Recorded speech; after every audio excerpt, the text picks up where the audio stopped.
चलिए friends move करते हैं एक इंपॉर्टेंट क्वेश्चन की तरफ जो कि एग्जामिनर का फेवरेट बनता जा रहा है दिन दिन। लेकिन find the area of the rhombus if the vertices are 3 0 4 5 -1 4 -2 -1। तो फिगर आपके सामने रखी है, रोम्बस बनाया हुआ है ए बी सी डी और दो सबको पॉइंट्स के नाम और वैल्यूज दे दी गई। अब सवाल उठता है एरिया ऑफ रोम्बस का फॉर्मूला। एरिया ऑफ रोम्बस का जो फॉर्मूला होता है वो होता है 1/2 × d1 × d2। अगर फिगर में देखें d1 है a से c और d2 है b से d, तो सबसे पहले हम क्या करेंगे इन AC। x1 is 3, y1 is 0, x2 है -1, y2 है 4।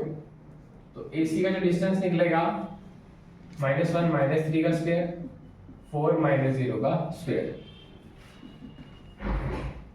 -4 का स्क्वायर 4 का स्क्वायर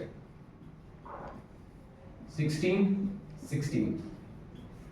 AC का निकल गया अंडर रूट में 32, यहाँ पे छोड़ देते हैं। अब बारी आती है इन BC BD। x1 is equal to 4, y1 is equal to 5, x2 is equal to -2, y2 is equal to -1। BD का डिस्टेंस -2 -4 का स्क्वायर -1 -5 का स्क्वायर -6 का स्क्वायर -6 का स्क्वायर 6 6 का 36 6 6 का 36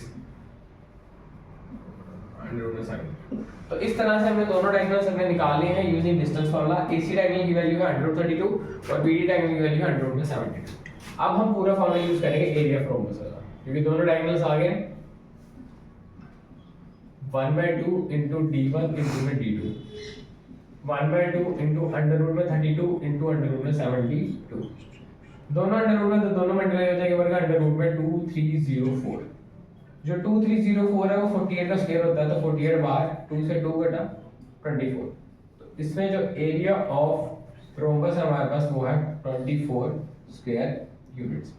रूट की वैल्यू आपस में मल्टीप्लाई हो जाती है, तो उसको मल्टीप्लाई करके आ रहा है अंडर रूट में 2304 48 का स्क्वायर है, तो 48 बाहर 2 से 48 को काटा 24। तो जो फाइनल वैल्यू निकल कर आ रही है हमारी एरिया ऑफ रोम्बस की वो आ रही है 24 स्क्वायर यूनिट्स। जब भी ऐसा कोई पार्ट आए जिसमें एरिया ऑफ रेक्टेंगल निकालना हो, एरिया ऑफ रोम्बस निकालना हो, तो उसमें क्या किया जाता है, सबसे पहले जिन चीजों को चाहिए उनका डिस्टेंस निकाल के उसको उस फॉर्मूले में रखा जाता है ताकि आपकी चीजें इजीली सॉल्व हो। तो आप सबसे रिक्वेस्ट है सीरीज को फॉलो कीजिए and thanks for watching. Hello friends, welcome back to our channel. तो अपनी सीरीज को उसी तरीके से कंटिन्यू करते हुए आज हम आपके साथ डिस्कस करेंगे बुक का क्वेश्चन नंबर 9, जो कि काफी ज्यादा हाईलाइटेड रहता है आजकल के एग्जाम में। लिखा है find the coordinates of the points which divide the line A -2 2 B के कोऑर्डिनेट्स 2 और 8 into 4 इक्वल पार्ट्स। मींस हमारे पास एक लाइन है A B, इसके पॉइंट्स हैं -2 और 2, इसके पॉइंट्स हैं 2 और 8, तो 4 इसमें बांटा गया है 1 2 3 और 1 2 3 और 4। इसको नाम देते हैं B का ऑलरेडी है, इसको नाम देते हैं C D और E। यहाँ तक हमें हमारी चीजें मिल गई है। अब सवाल ये उठता है कि 4 हिस्सों में अगर डिवाइडेड है तो इसको हम सॉल्व कैसे करते हैं। इक्वल बोला है तो एक चीज ट्राई करनी चाहिए कि यहाँ पे मिड पॉइंट फार्मूला हम यूज कर सकते हैं, क्योंकि इसका मिड पॉइंट ये बन जाएगा, इन दोनों का मिड पॉइंट ये बन जाएगा। जब ये मिल जाएगा इससे हमें ये भी मिल जाएगा और ये भी मिल जाएगा। तो सबसे पहले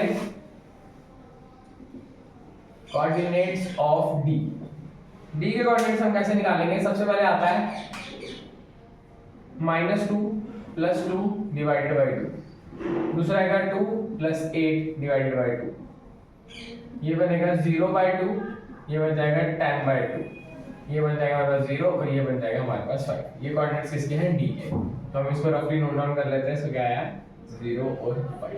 D के केस के कोऑर्डिनेट कैसे निकलेंगे, यहाँ का फर्स्ट डिवाइडेड बाय 2, यहाँ का फर्स्ट, यहाँ का सेकंड, यहाँ का सेकंड डिवाइड बाय 2, D का सेकंड पार्ट। तो D हमने फर्स्ट पॉइंट अपना निकाल दिया है D।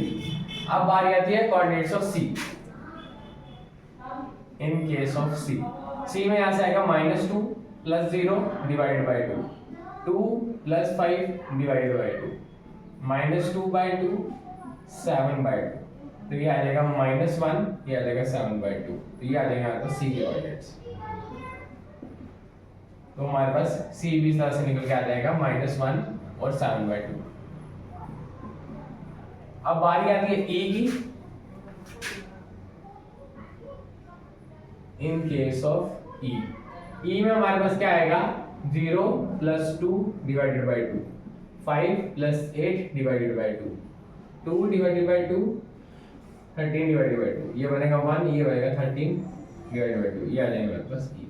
तो इस तरह से जो हमारे पास इंटरनल पॉइंट्स है जो हमारे पास मिसिंग थे डी की वैल्यू आ रही है 0 और 5, सी की वैल्यू आ रही है -5 7/2, -1 7/2 और ई की वैल्यू आ रही है 1 और 13/2, क्योंकि जो डी है वो मिड पॉइंट है ए और बी का, तो मिड पॉइंट फार्मूला लगा के डी के कोऑर्डिनेट से निकल जाएंगे, और सी जो मिड पॉइंट है वो है ए और डी का, तो यहाँ से निकल जाएगा ई जो मिड पॉइंट है वो है डी और बी का। तो इस तरह से जब कोई पॉइंट बीच में बैठा है, मिड पॉइंट में बैठा है, तो उसको हम मिड पॉइंट फार्मूले से उसको निकाल सकते हैं। मिड पॉइंट फार्मूले को करने का तरीका सिर्फ ये होता है, फर्स्ट कोऑर्डिनेट यहाँ का लेना है, प्लस करना है फर्स्ट कोऑर्डिनेट दूसरी कोऑर्डिनेट का डिवाइडेड बाय 2, सेकंड कोऑर्डिनेट यहाँ से लेना है, सेकंड कोऑर्डिनेट वहाँ से लेना है, डिवाइड बाय 2। तो इस तरह से हम मिड पॉइंट फार्मूला यूज करके इस डिवाइडेड इनटू 2 इक्वल पार्ट्स या डिवाइडेड इनटू 4 इक्वल पार्ट्स वाले क्वेश्चन को इजीली सॉल्व कर सकते हैं।